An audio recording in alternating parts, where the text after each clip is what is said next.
Salut à tous et à toutes, c'est Gabriel Juillet de Storix. Aujourd'hui on se retrouve pour une petite vidéo ou un podcast ou, eh bien tout simplement, un épisode de Be Creative. Le but d'aujourd'hui ça va être de parler de la chose suivante. Est-ce qu'on a réellement besoin d'acheter une caméra pour faire en sorte que la qualité de ton image, de ton contenu soit meilleure? C'est plus des questions, c'est de la philo. Ethan me dit, de la philo. Je pense qu'il faut quand même démonter ces mythes parce que bon, beaucoup de gens se posent la question et se retrouvent un peu en mode bon ben on va dépenser 1000 € parce que bon une caméra, on va pas se mentir, ça coûte relativement cher. Toi-même tu le sais Ethan. Et ben si je peux éviter aux gens de dépenser 1000 € sur quelque chose qu'ils n'ont pas réellement besoin, je pense que ça peut être une bonne chose. Donc c'est pour ça que j'en parle maintenant. Ce que je voulais expliquer notamment à tous les gens qui regardent et qui s'y connaissent pas assez, est-ce qu'il faut acheter une caméra? La réponse est un non. Si je peux mettre un effet de, d'écho sur ce nom, genre non, non, non, je mettrai ça. Pourquoi? Parce que ça dépend de qui tu es, ce que tu veux faire. Je t'explique, plus en détail. Je reviens, j'ai un son qui sort, pas de soucis. Pas de soucis, écoute, bonne chance pour sortir ce son, et puis s'il y a un clip à faire, tu sais qui appeler. Alors, revenons au sujet. Je vous explique un peu le flux de ma pensée. Quand je dis qu'une personne ne doit pas acheter une caméra, ou du moins ça dépend de qui elle est et ce qu'elle veut faire, ça veut dire la chose suivante. Imaginons, t'es un gars genre... En fait tout dépend de ton profil, je peux faire des centaines d'exemples. Salut Loulou, ça va? Merci d'être venu, merci d'être présente. Donc ce que je veux dire c'est que ça dépend réellement de ton profil. J'en avais déjà parlé un tout petit peu il me semble, oui dans mon premier épisode de Vidéo Home, la série revient... Ne vous en faites pas, c'est juste assez compliqué d'installer avec un live tous les jours et beaucoup de choses, mais bref, on n'est pas là pour se plaindre, on est là pour parler de ça. J'avais parlé un petit peu de, on n'a pas besoin d'acheter une caméra forcément, parce que, si on regarde nos téléphones, de nos jours, ils ont une qualité de fou.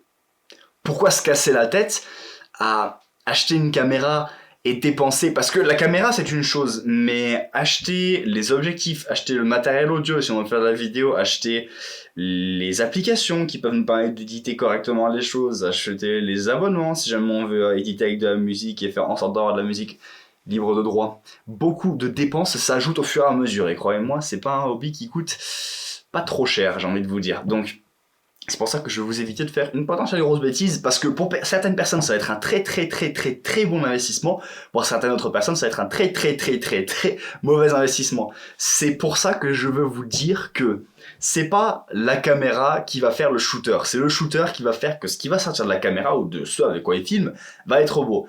Si vous regardez, je vais vous donner un exemple. Casey Neistat, je pense que la communauté française le connaît pas trop. C'est un gars connu pour ses vlogs sur YouTube. Si vous cherchez Casey, vous tomberez sûrement sur son nom, c'est Casey Neistat. C-A-S-E-Y, espace Neistat, N-E-I-S-T-A.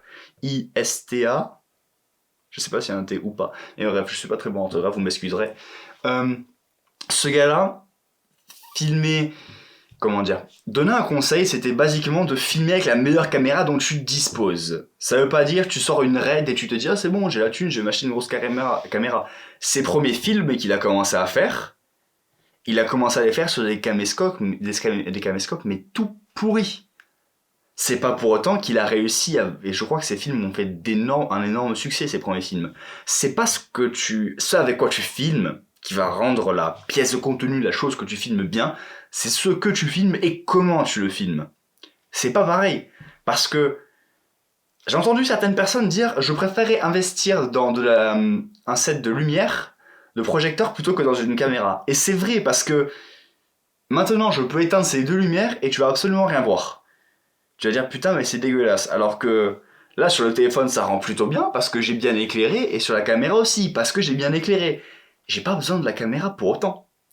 C'est toutes les variables que tu peux faire autour et la plus grosse, la plus influente que j'ai envie de te dire, c'est l'histoire. C'est ce que tu filmes réellement.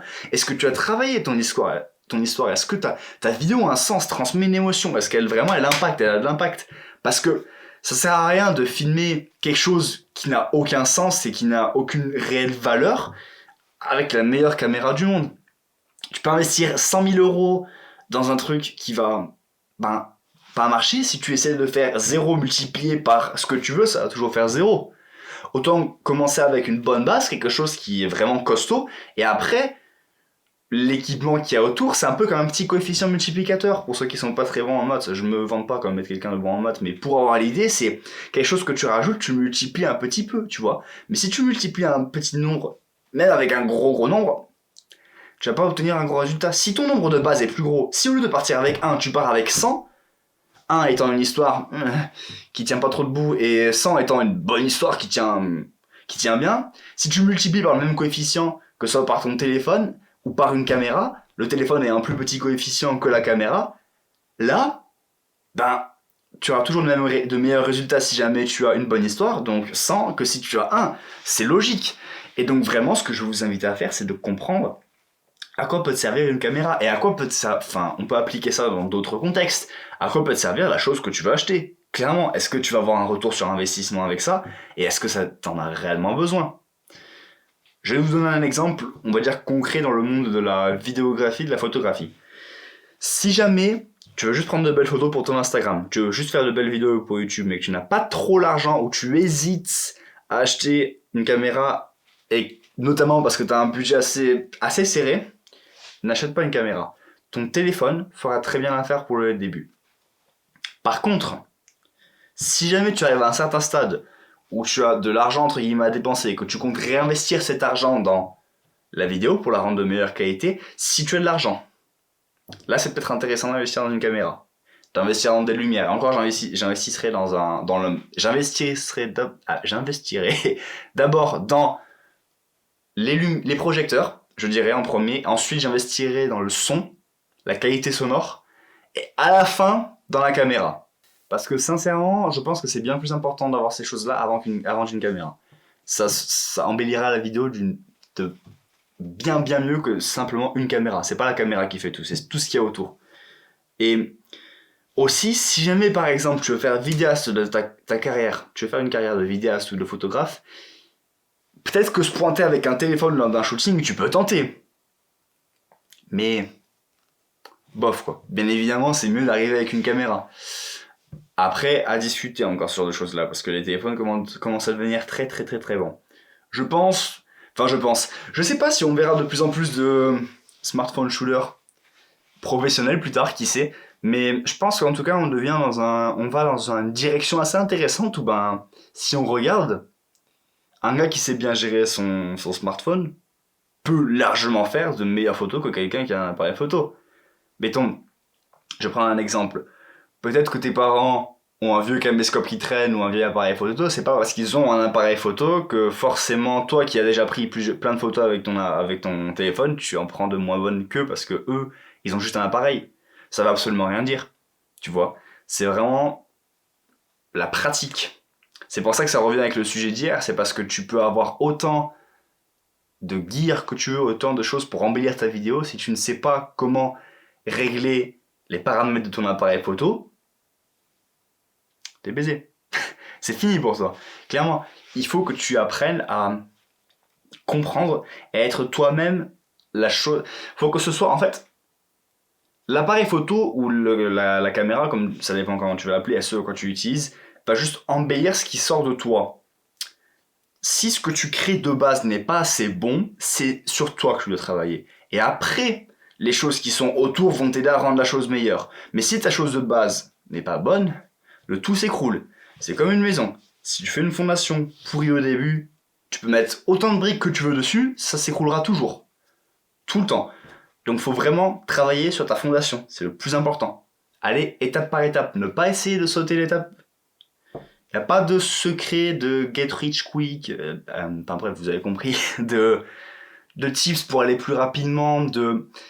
Beaucoup de gens sont à la recherche des secrets, des trucs en mode je veux que ça aille plus vite. Sauf que il n'y a rien de plus sûr et certain que, et tout le monde a à se le répéter, moi y compris, que je mets du temps, je mets du travail, je m'y acharne, je suis passionné et je continue de manière consistante.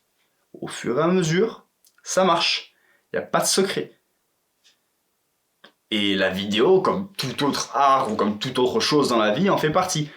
C'est pour ça que je reviens au sujet de base, étant que non, tu n'as pas forcément besoin d'acheter une caméra si jamais tu es dans, en mode il faut que j'achète une caméra absolument pour commencer ça. Non, ça peut être juste une excuse que tu te mets, une croyance limitante que tu as parce que tu penses que c'est bon, tu achètes ta caméra, maintenant tu sais filmer les trucs. Absolument pas. Faut d'abord que tu saches et que tu comprennes ce que c'est que une ouverture focale, que tu arrives à comprendre comment ça marche le focus, comment l'ISO marche, à quoi ça sert, comment tu peux éditer, comment est-ce que tu peux faire en sorte de shooter seulement ce que tu sais que tu vas éditer, de prévoir exactement ce que tu vas faire dans ta vidéo lors de l'édit, comme ça moi tu peux shooter les clips qu'il te faut et pas y aller un peu au hasard en mode je vais prendre ça, c'est stylé. Non. Faut que tu apprennes un peu tout. Après, ce qui peut être aussi une excuse, c'est de se mettre trop longtemps dans la phase d'apprentissage et de s'arrêter. Ça m'est arrivé ça m'est arrivé très récemment aussi, de se mettre trop en phase d'apprentissage parce qu'on a peur et on croit que on n'est pas assez bon pour juste pratiquer. Mais il faut apprendre, pratiquer, répéter. Apprendre, pratiquer, répéter. Apprendre, pratiquer, répéter. Et ça marche comme ça, tout le temps. Donc c'est pas une caméra qui va améliorer la qualité de tes vidéos. Pas forcément. Peut-être un tout petit peu. La qualité, ta résolution va passer de 720p à 1080. C'est pas pour autant que ça marchera mieux. Donc il faut investir dans ce que tu sais et dans comment tu peux faire en sorte de rendre ce que ta caméra filme intéressant. Donc, j'espère que cet petit épisode vous a plu. Je vous retrouve demain sur YouTube, sur Facebook, sur le podcast et en live sur Instagram. Bientôt d'ailleurs peut-être en live sur Facebook et YouTube en même temps. À voir, je suis en train d'installer tout ça. J'espère que ça vous a plu et on se retrouve demain. 18h. Allez, ciao ciao tout le monde.